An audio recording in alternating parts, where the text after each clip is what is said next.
Good morning, colleagues. I am joined again today by Fiona. This is video 3 of our Going Back into the Workplace series. And today we're focusing on how to make our clients and colleagues feel comfortable with working with new guidelines that we have. And also just wanted to say that every single location that we have will have different guidelines. So please bear this in mind. But the information that we're sharing should help you to feel more confident when you're communicating in the workplace. So good morning, Fiona. Good morning, Susie. How are you today? Great, thank you. Just enjoying this new sunshine that we have. I'm getting used to it now. That's the only problem. Oh, I know, but it's all good, isn't it? It is fantastic. It makes such a difference. And have you noticed people's spirits have lifted, aren't they? I know, it's wonderful. So today we're talking about people going back into the workplace, which is such a positive thing. We have quite a few colleagues who are back in their Bennett Hay locations.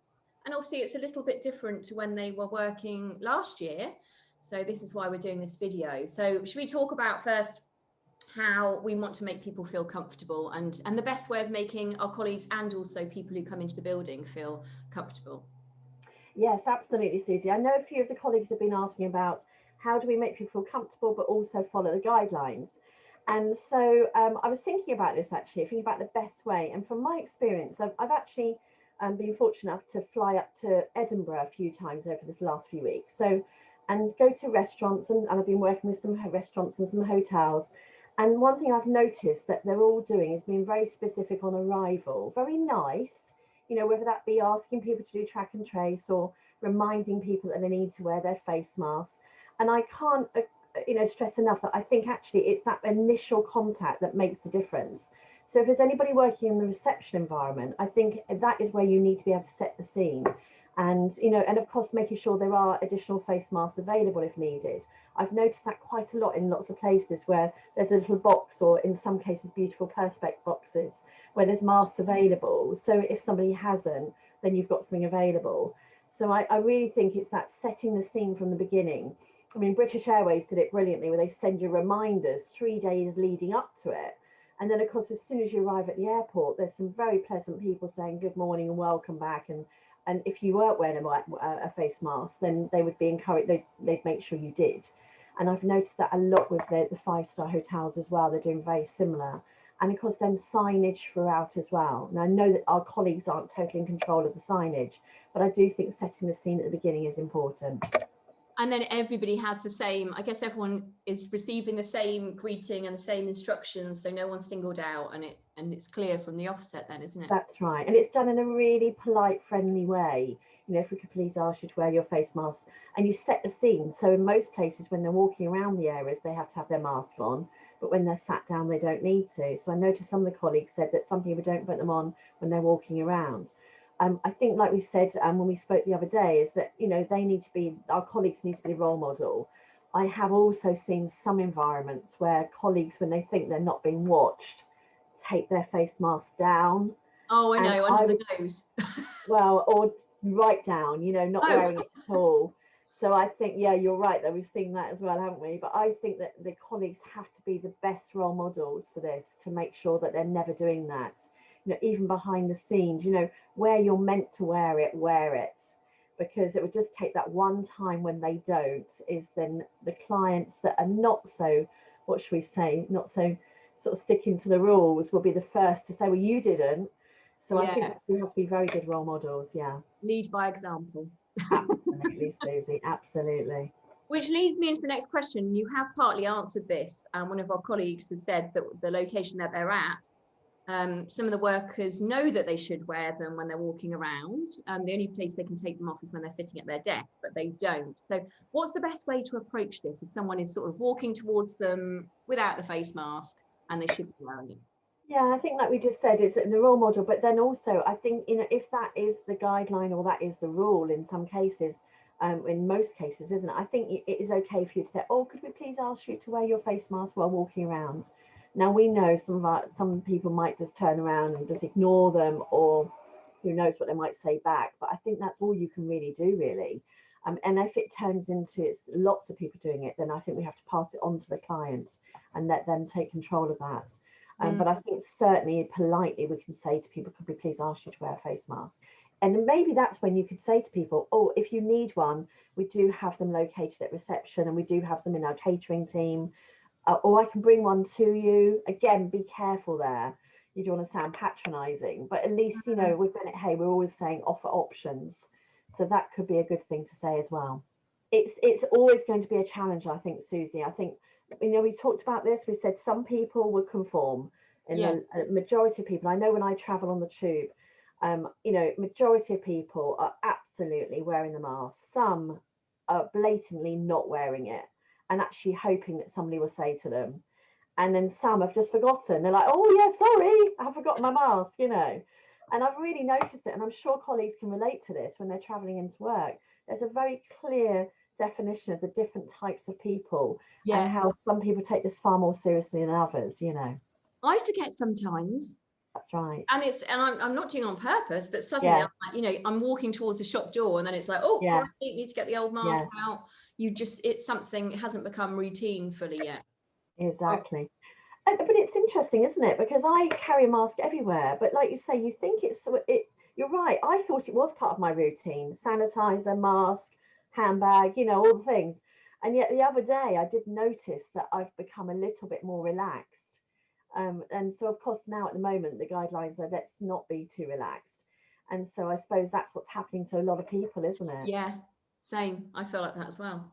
Yeah. So this is quite an interesting point actually, because the difficulty of wearing a face mask is it covers a large proportion of your face.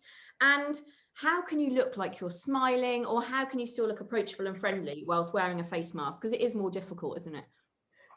So I thought I'd better bring a face mask with me, Susie. Oh, I like that. So this is us both smiling, isn't it? We're smiling away.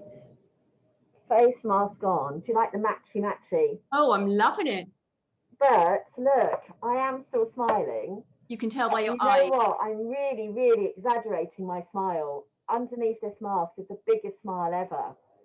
So it's really difficult. And all I can think is that you've got to really smile, you've got to use your hands a bit more, which most people won't mind anyway, but constant, big smile.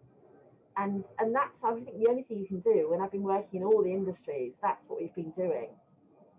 So a big, almost an exaggerated smile under it's like this. It's like really, really big, slightly animated. Yeah, very animated. If you didn't have the mask on, it would be quite strange. So you do have to have a mask smile, maybe we call it. I don't know. Oh yeah. Yeah, you did it then, yeah. Like that. That was Susie's mask smile. But then you can tone it down for when you haven't got the mask on. I think it's the only way, because did I look like I was smiling when I just because you can tell by your eyes. Yeah, you can tell a lot. Yeah. But it isn't an easy one. You know, that's why a lot of people have gone to those visors now. But I don't know, they look a bit interesting as well, don't they? They look quite extreme. Yeah. All the 5-star hotels I work in have got masks of some sort. And the Bennett Hay ones are really nice, actually. They're lovely. So, you know, I think that's the way forward. But yes, you've just got to be animated. You've got to exaggerate. And look at me in my hands. Yeah. Yeah, hand gestures and open gestures, not closed. All about behaviour and body language. Yeah, absolutely. Fabulous. Great tip. Now, this is an interesting question that a colleague has sent in, and probably quite a tricky one, actually. Is there a kind but assertive way of expressing my concern if someone is coughing or sneezing in front of me without adequately covering their face? Because obviously during this time, people have allergies and hay fever particularly. So, I mean, what can we do in that scenario? Yes, and I'm sure we've all come across that again. You know, like you and I were saying in our prep day, well, look, let's face it, we wouldn't have wanted that pre-COVID, would we, really? But how would you say to anybody that's, like you said, coughing and sneezing in front of you? I mean, I was saying, really, you know, you can't be rude to people, can you? But one thing I used to always do, especially on the tube, is I mean, I've always got tissues with me. I used to sometimes say, oh, would you like a tissue? And basically make it look like I was being really kind, but I thought I can't bear to watch them any longer. I mean, there are some occasions where people get caught short, don't they? And they haven't got a tissue with them, you know, and I have seen that before, and I'm thinking, oh my goodness, get in there quick before they use their sleeve, you know. But, you know, when somebody's coughing in front of you, it is very difficult. I think most people just get glared at anyway, But like you say, if they've got hay fever, you can't really stop it. So I really think the only thing you can really say is just be helpful and caring and hand a tissue. Some people will take offense to that, of course, won't they? But I don't think you can be saying to people, do not do that in front of me. That's not very Bennett Hay. That's not very guest centric. And try your best not to stare at them. You know, I think it's pretty obvious that somebody else in the environment will stare at them for you, because at the moment we're very, very sensitive about anybody coughing and sneezing in front of us, aren't we? But a great tip about the tissue, actually. That makes sense. So maybe all our colleagues need to have some tissues. Well, in the hotel world, we used to always make sure that if we have pockets, we'd always have a tissue in our pocket. More because when you're walking around and you can pick up litter, I'm not being funny, but would you want to pick up litter? Whereas if you've got a tissue and pick up the litter, I feel a bit better, especially if there's cigarette butts or something horrible like that. So, you know, in the hotel world, that's what you kind of did. So that's, you know, you would have a clean tissue with you, maybe, you know, just a little hotel tip. Tips. Yeah. Wonderful tips, Fiona. You're fabulous. Thank you. Well, thank you very much. Practical, but, you know. Yeah, well, hopefully this will be really helpful to our colleagues and should give them some guidance when they're back in the workplace and getting busier, because hopefully month by month we will be getting busier. So yes, absolutely, Susie. And I just want to say all the very best to everybody and a big hello to everybody. And I hope that you're all really, really well. And I look forward to seeing you very soon. Can't wait to see everyone in person. Can't wait to see you in person too, Fiona. Hurrah. Right, we're going to a cafe, aren't we, Susie? Yeah, we are. Nice skinny cappuccino. We can't wait. Yes. Well, have a lovely day, Fiona, and thank you. And if any colleagues have any additional questions, please pop them underneath this video and we'll do our best to help you. Thank you very much, Susie. Always good to see you. And you too. Take care. Bye. Thank you. Bye for now. Bye. Bye.